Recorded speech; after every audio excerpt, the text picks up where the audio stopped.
Hey, everybody, this is Nettie bringing you nonstop news, information, and edutainment. All right, so we're going to jump right into it. Uh, I want to thank you guys for rocking out with me. I've been away for a little while, but I'm back. I'm back on the case.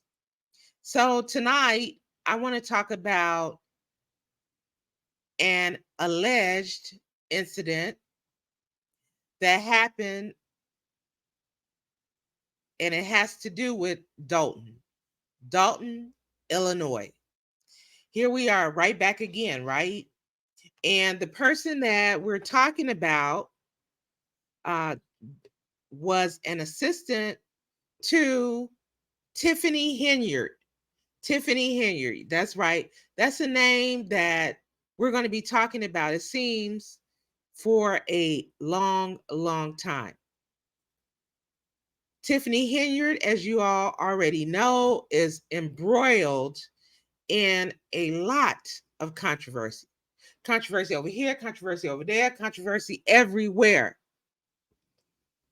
And this one, you know, particularly as a woman, this one really touches my heart and pulls at my heartstrings. Okay.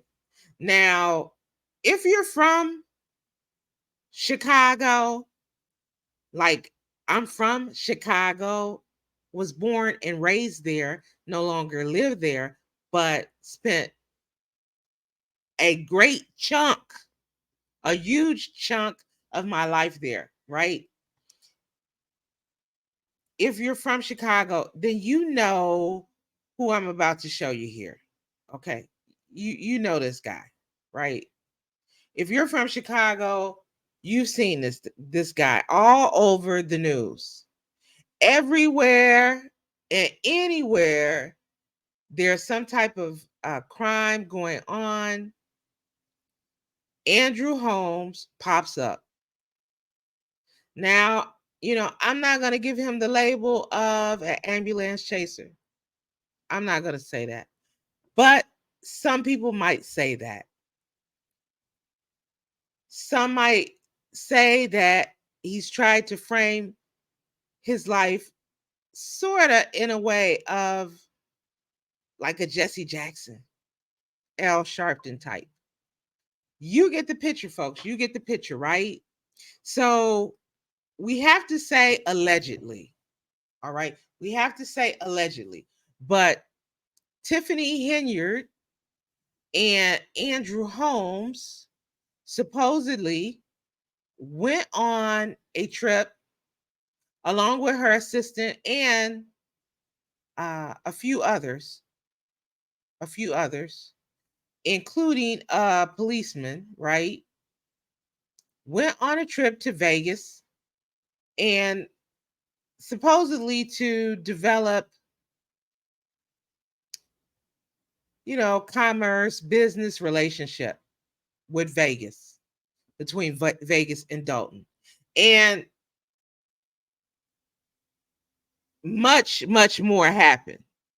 I mean, in fact, something that will stay with a person for life. Okay? That will stay with a person for life. And Andrew Holmes supposedly was someone that the news media, put out there like he's such a great person, a man of integrity, someone to help mitigate violence in the city of Chicago and surrounding areas. This is how he was portrayed in our news media. Well, if you know, like I know, you can't trust the news. You can't trust the news, fake news over here, fake news over there, fake news everywhere. And indeed, if what is being alleged about Andrew Holmes is true, if it's true, it's truly horrible. It's beyond horrible. It's disgusting. It's beyond disgusting. So it came out a few months ago, and for the longest time, folks, the Chicago news media, I watched it, they tiptoed around Andrew Holmes' name. They would only say, oh, it's a trustee in Dalton who's alleged to have done SA on Tiffany Henyard's assistant. That's all you would get. Now, in Dalton, there are only about 6 trustees. All right. I believe at least 4 of them did not go on the trip. So that would whittle it down.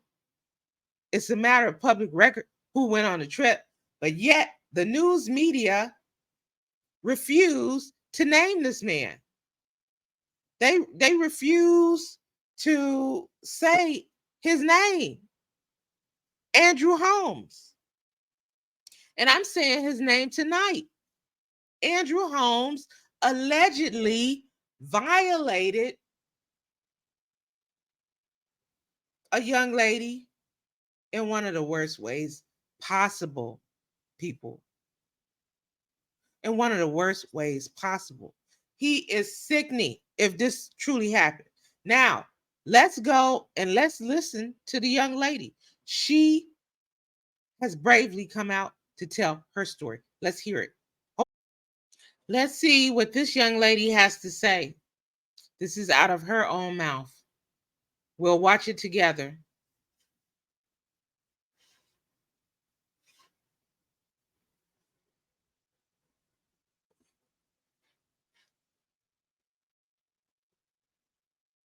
I am a mother of one.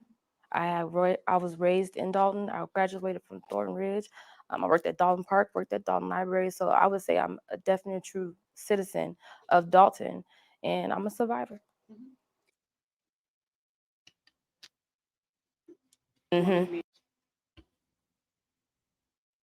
So it was she took me under her wing. It was like mentoring. It was like learning different opportunities. Like I said, she was trying to coach me to let me know that this is the game. Like that's her favorite thing. This is the game. I'm teaching you the game, and I want you to be able to have opportunities that I had because I am the first Black woman mayor of Dalton, and you can be the one taking my seat. Like that was just one of those things that she always wanted. She always wanted to elevate herself, and then elevate people under her, which was what she said that she wanted to do.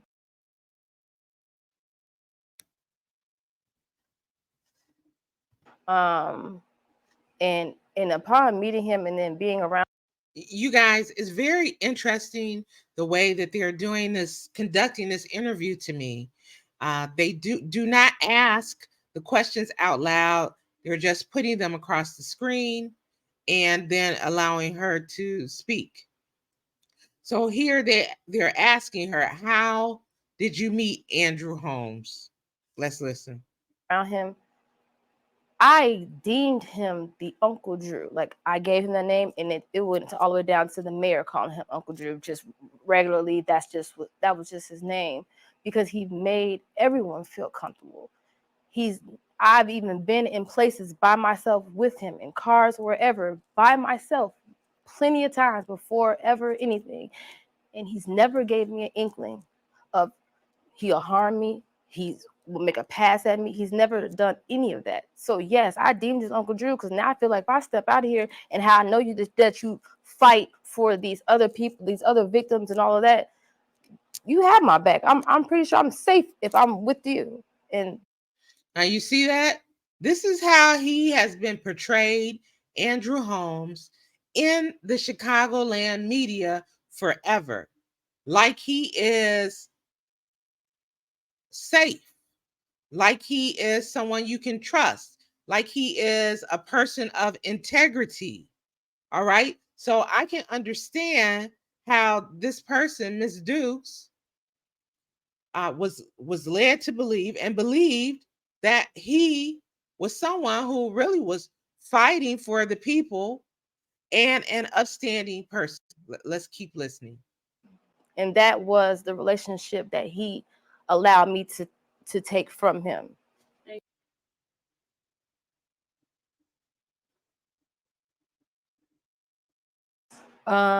The other assistant, just you know, being in our modes of being an assistant, we're saying stuff out loud, especially if the mayor's there. 'Cause she's always doing something, so she wants to hear what we have while she's doing something or whatever. So now that assistant, she always say, "Okay, well, we got this upcoming trip," and then she said the dates, and she said May 21st, and I was like, "That's my 31st birthday. I've never been there. I didn't necessarily know if I was going or not, but I definitely said I want to make that trip."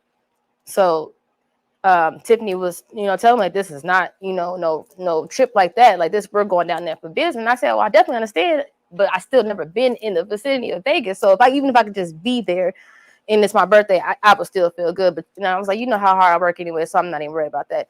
And that was the conversation. So, can you imagine that? You get an opportunity to go on a business trip, and it happens to be in Vegas. So, a person may be excited about that. Little did she know that going on this business trip on her birthday, nonetheless, was going to leave a terrible, terrible, terrible lasting memory. Here we go.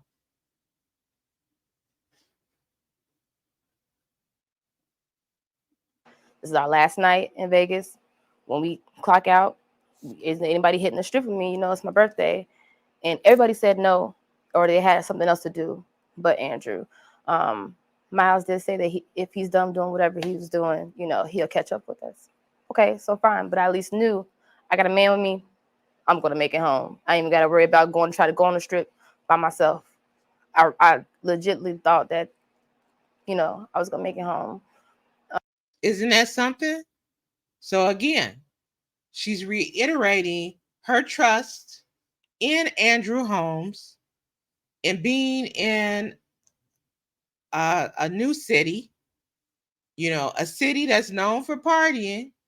And she's feeling like, I have this man, this trustworthy man. They're constantly shouting him out on the news like he is a man of integrity. So I have nothing to worry about. I'm going to be okay. Everything's going to be okay. Um, until my last memory was me waking up in his room.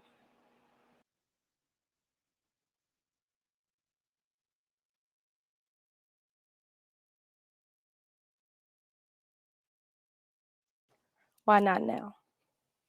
Right?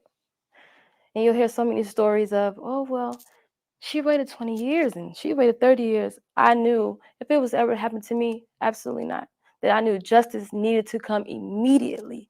And that's why. So it might seem like it's a now for you, but this has been a long journey for me already. And I've already put my suffering aside. I put my depression aside. I've worked on all that. I did my praying on if I should be sitting in front of you today saying my story. And I'm ready. That's why now. And I'm not just fighting for me no more. I realize that I'm fighting for every woman that's been in my position. I'm fighting for a sister that doesn't have a voice. I'm fighting for a sister that's scared. I'm fighting for a sister who doesn't have a sister. I'm fighting, not just for me.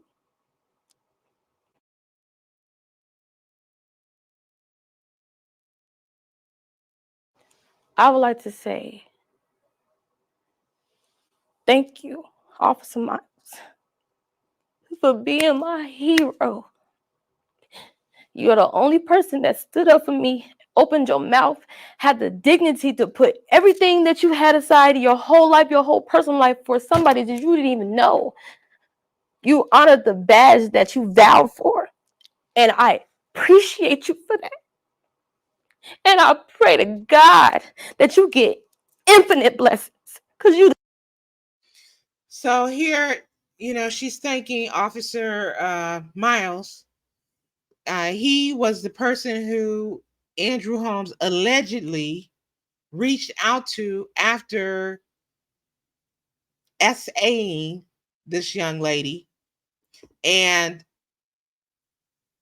allegedly Andrew Holmes took pictures and showed them to the officer, and that officer helped blow the whistle on this whole thing of what happened to her.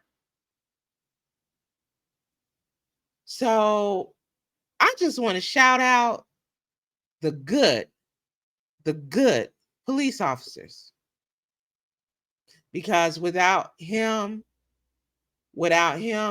coming forward and being honest, this young lady might not have gotten to the bottom of what happened to her, because allegedly, as the story goes, something was put into her drink.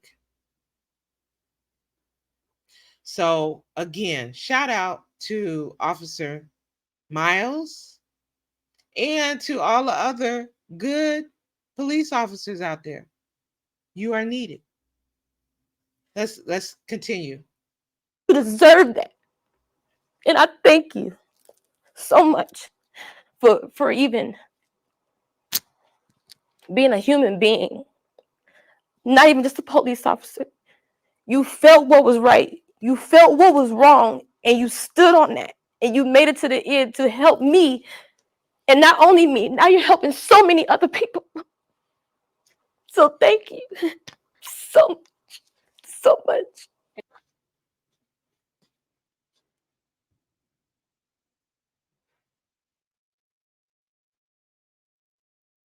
You know, a lot of people have been telling me they're so proud of me. And at first I never understood what they could be proud of, because I just felt like I was just doing what's right because it happened to me.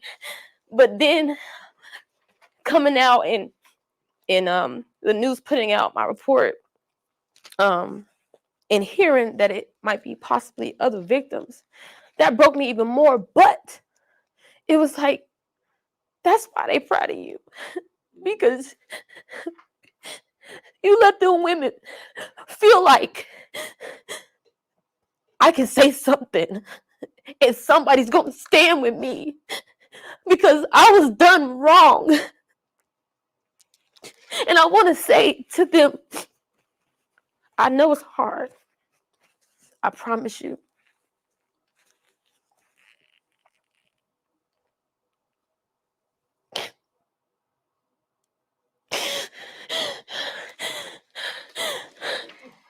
I know it's hard. But if nobody stands up for you, you have to stand up for you. And I promise you, everybody else will fall in place. I promise you. And we're not victims, okay? Because we are still here. All right? We are survivors. We are survivors. And we are surviving. And we are going to live again. We're going to have our lives back. But first, you got to stand up, mama. And I'm right here. I promise you. If any of y'all who's watching this need me, I will be right there, no matter where you at. And So you guys, that was a very powerful, I would say, account of what happened to her, who did this to her, and shameful. Shame on you, Andrew Holmes, Mr. Ambulance Chaser. Shame on you. Shame on the legacy news media protecting you and tiptoeing around this. I pray that the young lady is able to heal, and to move on with her life, and that she also gets justice. I pray that she also gets justice.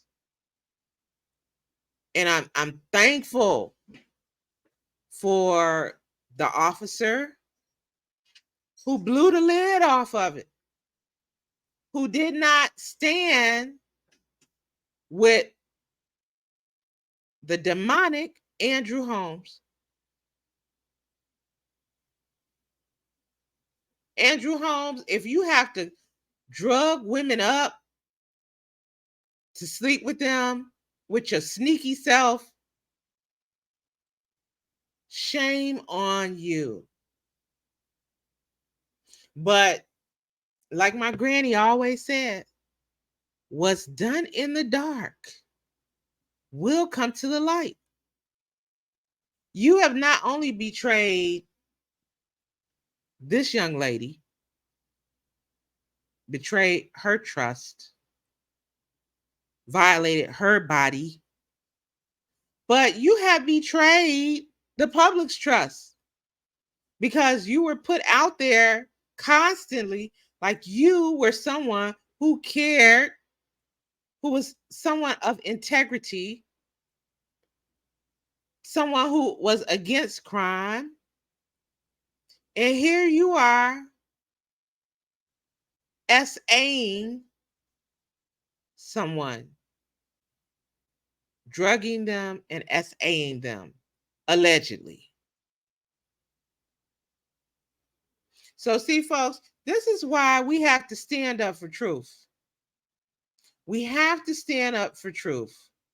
We have to tell the truth. You know, we need to be the free thinking crew. This is why I'm talking like I'm talking on this channel and just bringing it out there, because somebody has to tell the truth. Somebody has to bring it. The world is going to hell in a handbasket. It's going to hell in a handbasket. Now, folks, if you have you like what I'm putting down on this internet, you're vibing with me, please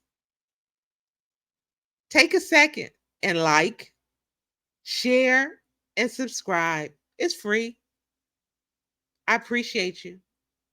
Till next time.